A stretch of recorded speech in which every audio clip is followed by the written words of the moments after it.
A waitress married an electrician? That was all Derek needed to say. Before the entire wedding began laughing, they mocked Noah's borrowed suit, his calloused hands, and the grease still hiding beneath his fingernails. Rachel knew the truth. He wasn't really her husband. But before anyone could expose their lie, the entire hotel went dark. Smoke poured from the electrical room. Two women were trapped inside an elevator. And while 300 terrified guests rushed toward the exits, the man they had laughed at ran straight into the darkness. Cold rain glazed the Brooklyn sidewalks, turning streetlights into trembling golden reflections. Inside Bennett's Corner Diner, the windows fogged with warmth while the evening wind rattled the old glass door. Rachel Bennett moved between the worn red booths with a coffee pot in one hand and a small order pad in the other. At 31, she was slender and slightly above average height, with fair skin, thoughtful hazel eyes, and chestnut brown hair twisted into a loose knot behind her head. A few strands always escaped by the end of her shift, no matter how carefully she pinned them that morning.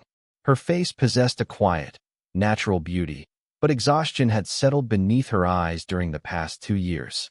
Rachel was patient with demanding customers and generous with anyone who appeared lonely.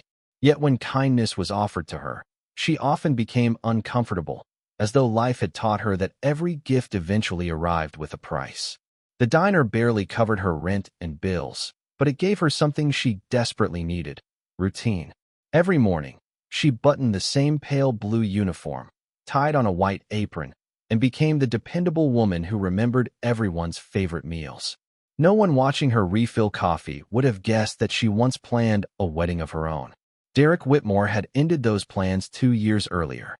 Derek was 35, tall and broad-shouldered, with carefully styled black hair, a sharply defined jaw, and a short beard trimmed so precisely that it never seemed to grow. He possessed the polished charm of a man who remembered important names but conveniently forgot small promises.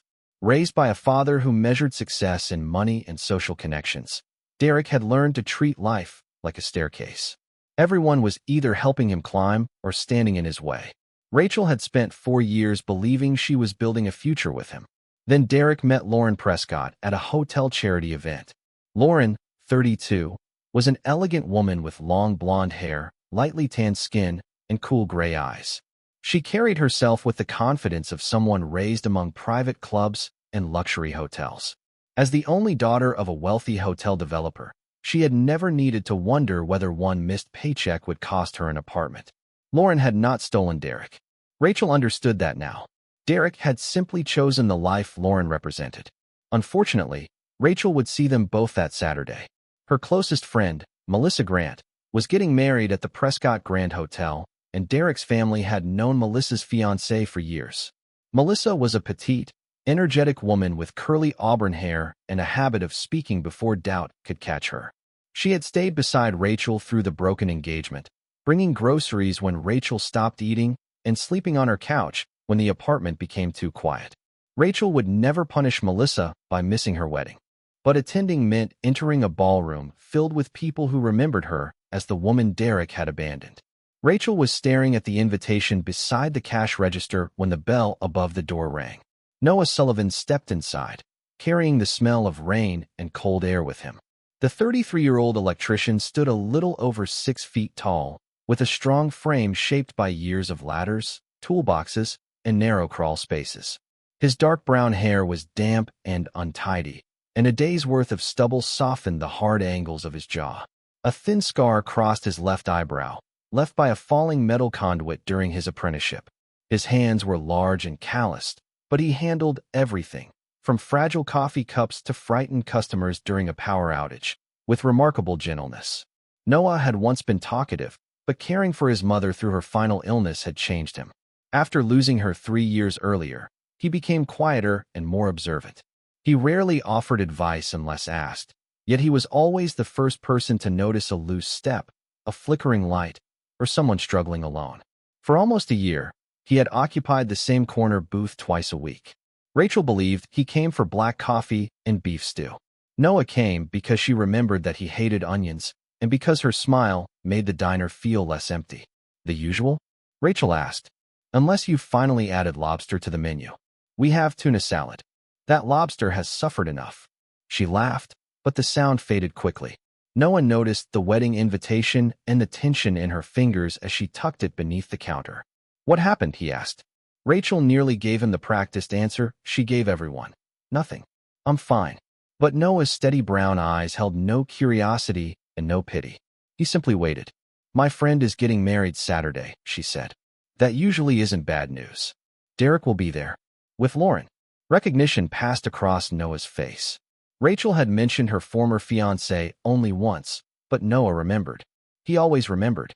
"I can't walk into that room alone," she admitted. "They'll stare at me as if I'm some broken thing," he wisely returned. "You're not broken." The certainty in his voice almost undid her. Rachel looked away, ashamed of the desperate idea that had followed her all week. Noah was safe, kind, and unlikely to humiliate her. Perhaps that was why asking him felt even more unfair. "There is something you could do," she whispered. "But it's completely unreasonable." Noah leaned back. "I've repaired wiring in a flooded basement while the owner asked if I could keep the television running. My standards for unreasonable are unusually high." Rachel drew a nervous breath. "Come to the wedding with me."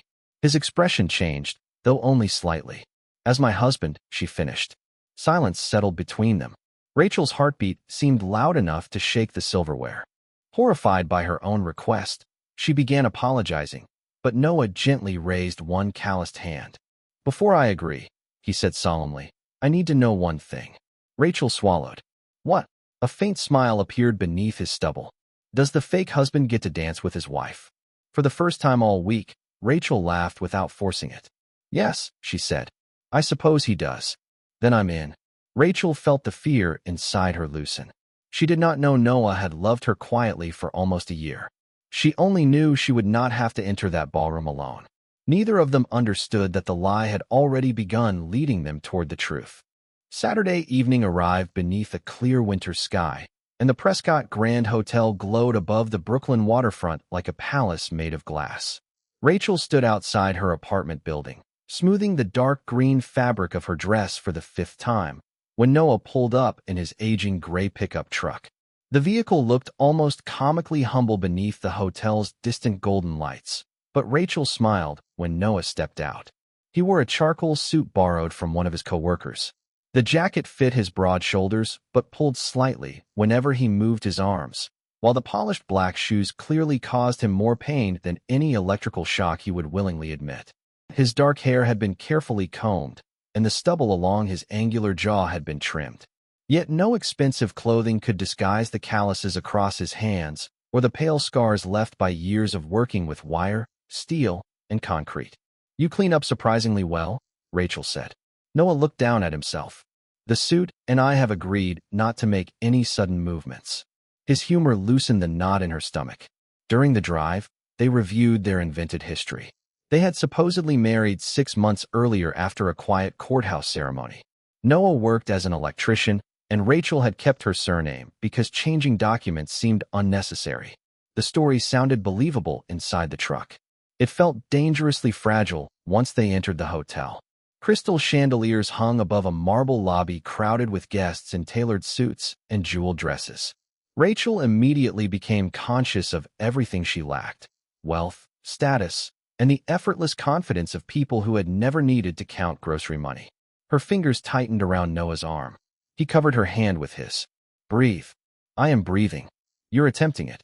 Before Rachel could answer, Melissa hurried across the lobby and embraced her.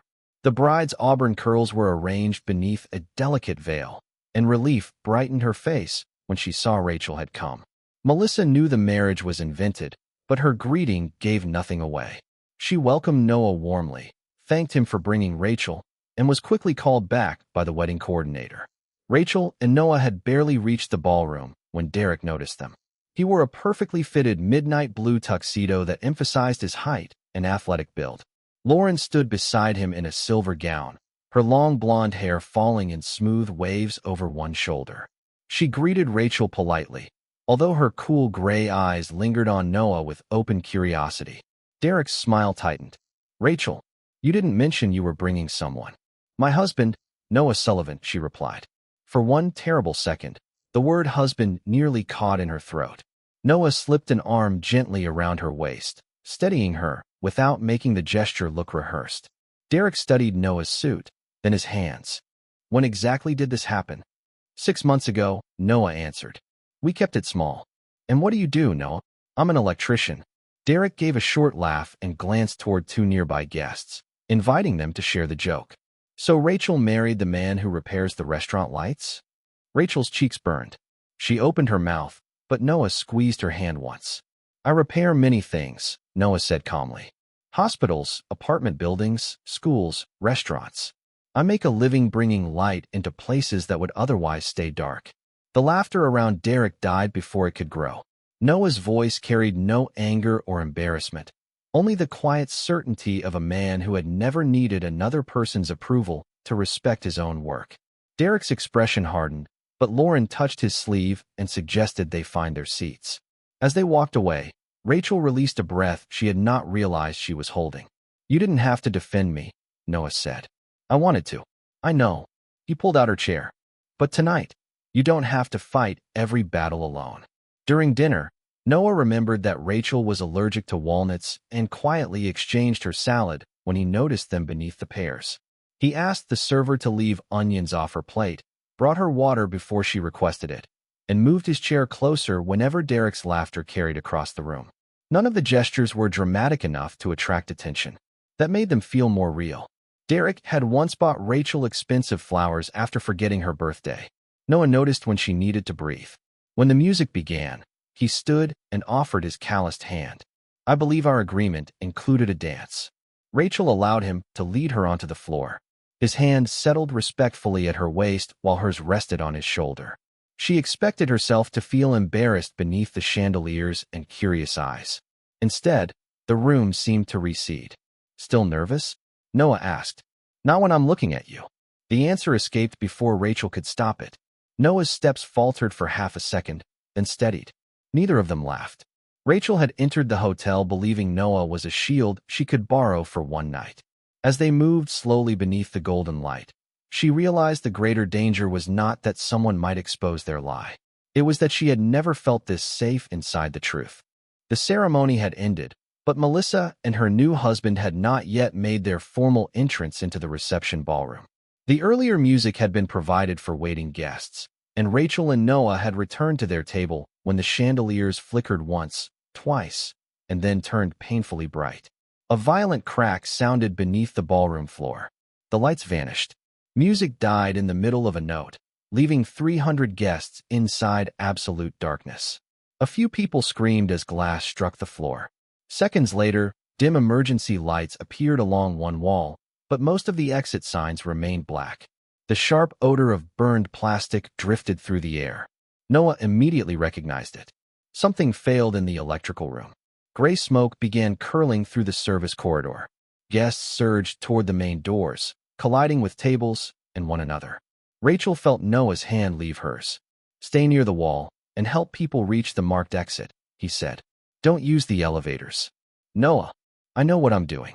He disappeared into the smoke before fear could convince her to stop him. Near the elevators, Derek was shouting Lauren's name. She had gone upstairs moments earlier to retrieve a shawl for Eleanor Price, her 74-year-old aunt. Eleanor was a slender woman with silver hair, pale skin, and a recently replaced hip that forced her to walk with a polished wooden cane. Proud and fiercely independent, she had refused Lauren's offer to remain downstairs alone. They were descending together when the power failed, trapping them between the 3rd and 4th floors. Noah reached the lower service level and found the hotel's operations manager standing helplessly beside a dead control panel. Behind a steel door, smoke leaked from the electrical room. Noah did not open it. Introducing fresh oxygen without knowing what was burning could strengthen the fire. Instead, he asked where the main disconnect and generator controls were located. The manager pointed toward an adjacent maintenance room. Inside, Noah studied the installation by the beam of his phone. The automatic transfer switch should have activated the emergency generator within seconds. It had not. When Noah opened the permitted inspection panel, he saw mismatched wiring, undersized replacement components, and heat damage around a cheap contactor that should never have been used in a system carrying such a heavy load. This equipment was patched instead of properly repaired, he said. We need the fire department. Now. Rather than attempting a dangerous live repair, Noah used the external emergency disconnect to isolate the failed circuit. He then instructed staff to open the protected stairwell and guide guests toward the waterfront exit in small groups. Rachel followed his directions from the ballroom, speaking calmly even as her hands trembled. She helped older guests avoid broken glass and kept the crowd from crushing against the doors. Firefighters arrived within minutes. Their captain, Marcus Hale, was a compact, powerfully built man in his 40s, with dark skin, a shaved head, and a calm voice shaped by 19 years of entering buildings others were desperate to escape. A warehouse fire early in his career had taught him never to mistake speed for recklessness. He listened carefully as Noah explained which circuit he had isolated and why the generator had failed. Elevator car is between 3 and 4, Marcus said. Can you confirm the feeder is dead? Noah checked the approved test point with his voltage meter. Confirmed. With the power safely isolated, the firefighters accessed the elevator from the third-floor landing. Lauren and Eleanor had been trapped for nearly 20 minutes.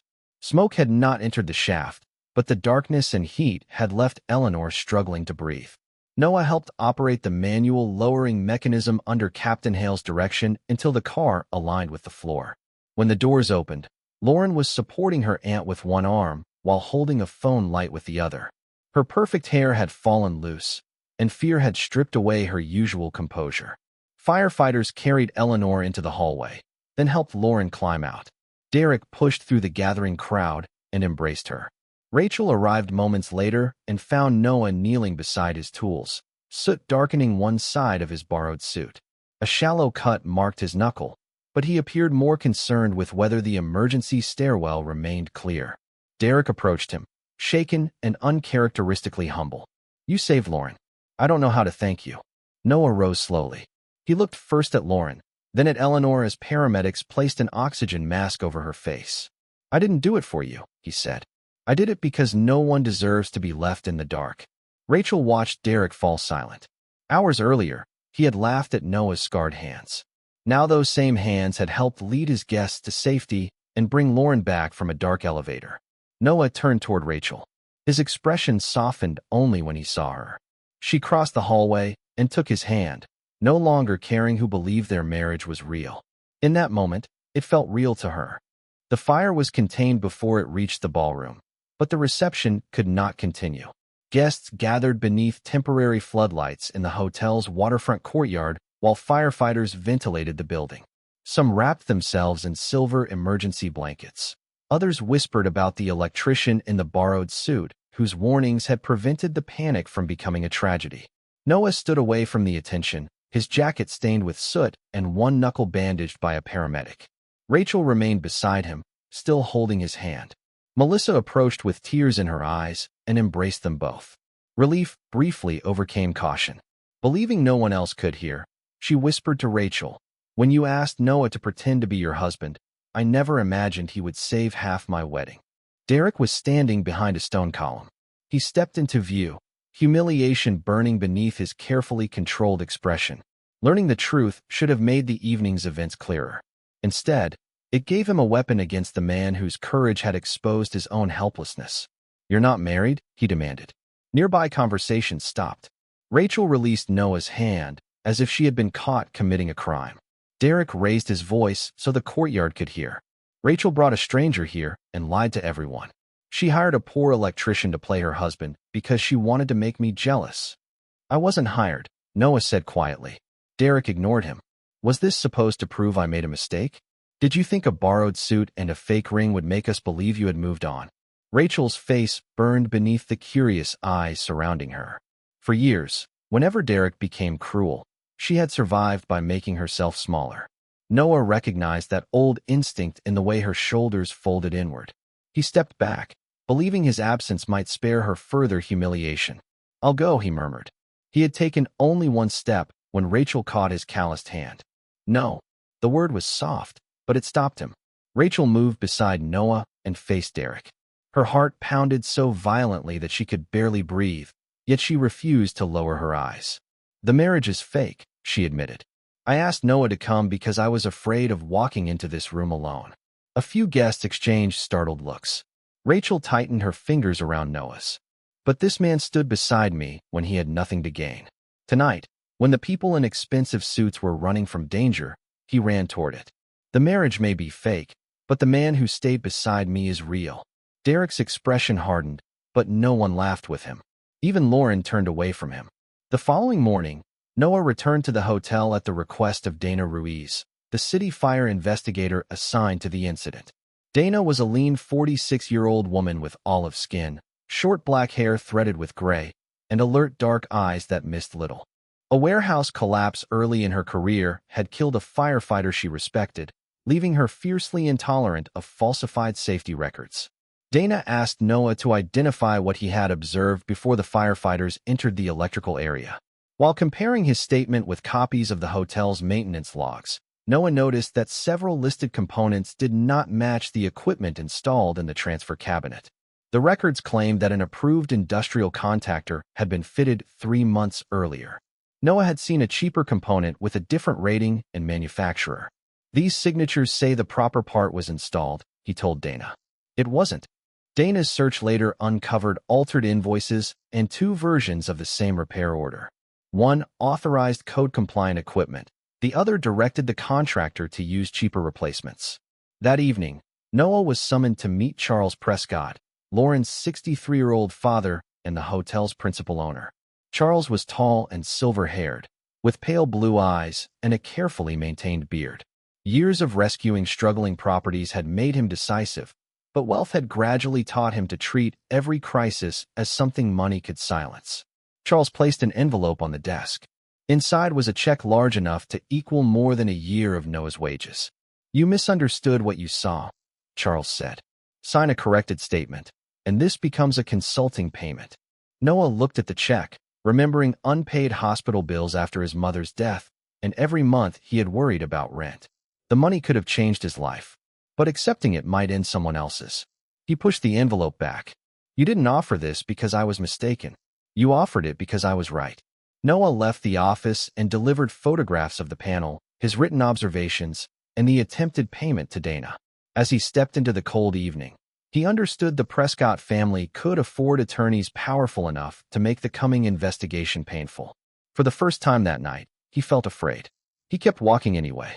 The investigation lasted 7 months. City inspectors confirmed that the Prescott Grand Hotel had repeatedly delayed essential electrical upgrades and approved cheaper components despite written warnings from licensed contractors. The hotel was ordered to replace its emergency power system, pay substantial fines, and compensate those injured during the evacuation. Charles Prescott avoided criminal charges because investigators could not prove he had personally authorized the falsified records, but his attempt to influence Noah's statement became public. He resigned from daily management, and the proud name above the hotel entrance no longer carried the same unquestioned power. Noah's name appeared in newspapers across New York. Reporters called him the electrician who had challenged a hotel empire, though he disliked the description. He knew Captain Marcus Hale and the firefighters had performed the rescue. Noah had simply recognized a dangerous system and refused to remain silent. Large electrical companies offered him supervisory positions, polished offices, and salaries he had never imagined earning.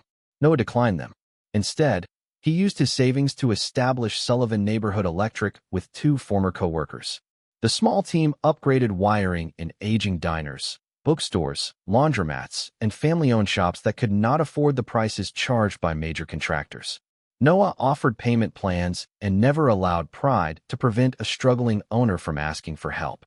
Losing his mother had taught him that people did not always need to be rescued. Sometimes they only needed someone willing to stand beside them while they rebuilt. Rachel was rebuilding too.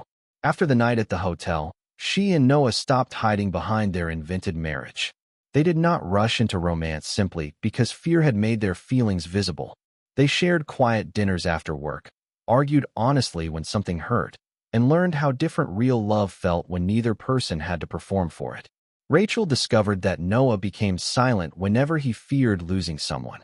Noah learned that Rachel apologized whenever she needed anything, even when she had done nothing wrong. Slowly, they taught each other healthier habits. One rainy afternoon, Rachel showed him an empty storefront 3 blocks from the diner. The narrow brick building had dusty windows, damaged plaster, and an electrical panel old enough to make Noah stare at it with personal offense. Yet beneath the neglect were exposed wooden beams, a pressed tin ceiling, and enough room for 12 small tables. "I've saved for 6 years," Rachel said. "It's not enough to make the place beautiful." Noah looked around. Beautiful is expensive. Warm is mostly good lighting. Rachel signed the lease using her own savings. Noah did not offer to take control or turn her dream into his project. He helped only where she asked. He replaced unsafe wiring, installed outlets along the reading wall, and suspended amber pendant lamps above the counter. Rachel chose the paint, created the menu, negotiated with suppliers, and restored secondhand chairs until her fingers ached. Together, they repaired 4 scarred wooden tables rescued from a closed neighborhood bakery. She named the place the Corner Light Cafe. On opening morning, customers arrived before Rachel had finished arranging the pastries. Former diner regulars filled the tables beside electricians from Noah's crew and firefighters from Captain Hale's station. Melissa brought flowers. Even Lauren sent a handwritten note thanking Noah again and wishing Rachel happiness. By sunset, the pastry shelves were empty, and Rachel's feet hurt worse than they had after any shift at the diner. She had never been happier. After the final customer left, Rachel locked the front door. Only the pendant lights remained on, bathing the empty cafe in soft gold. She selected the slow song that had played during their dance at the hotel. Noah emerged from the storage room, carrying a toolbox. "Is something broken already?" "Possibly." Rachel stood between the tables and held out her hand. He understood, set down the toolbox, and pulled her gently into his arms. They moved slowly beneath the lights they had chosen together. Halfway through the song, Rachel stepped back. From her pocket, she removed a plain silver ring. It was not expensive, but its simplicity suited the life they were building. "You pretended to be my husband for one night," she said, her voice trembling. "Would you like to be my real husband for the rest of our lives?" For once, Noah had no clever reply. His brown eyes filled as he accepted the ring and closed his calloused hand around hers. "Yes," he whispered, "but I still expect the dances." Rachel laughed through her tears and kissed him beneath the amber lights. Their story had begun with a lie told out of fear. It ended with a promise spoken freely. Together, they had built more than a cafe or a business. They had built a place where neither of them needed to earn love, hide a wound, or face the darkness alone. Sometimes, God's miracles do not arrive with thunder from heaven. Sometimes, they arrive wearing a borrowed suit, with calloused hands and the courage to step forward when everyone else is running away. Rachel believed she needed a fake husband to protect her from the judgment of others. But perhaps God used that frightened request to lead her towards something real, a man who saw her worth when she could no longer see it herself. Life may leave us standing in darkness. We may feel abandoned, ashamed, or afraid that we are not worthy of being chosen. But darkness does not mean God has forgotten us. Sometimes, He is quietly preparing the person, the opportunity, or the smallest light that will guide us home. So never judge someone by their job, their clothes, or the scars upon their hands.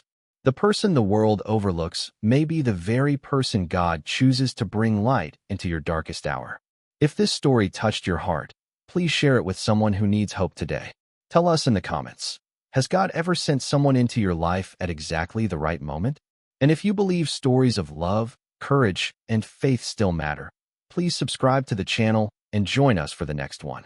May God bless you, protect your family, strengthen your heart, and place a light before you whenever the road ahead feels dark. Amen.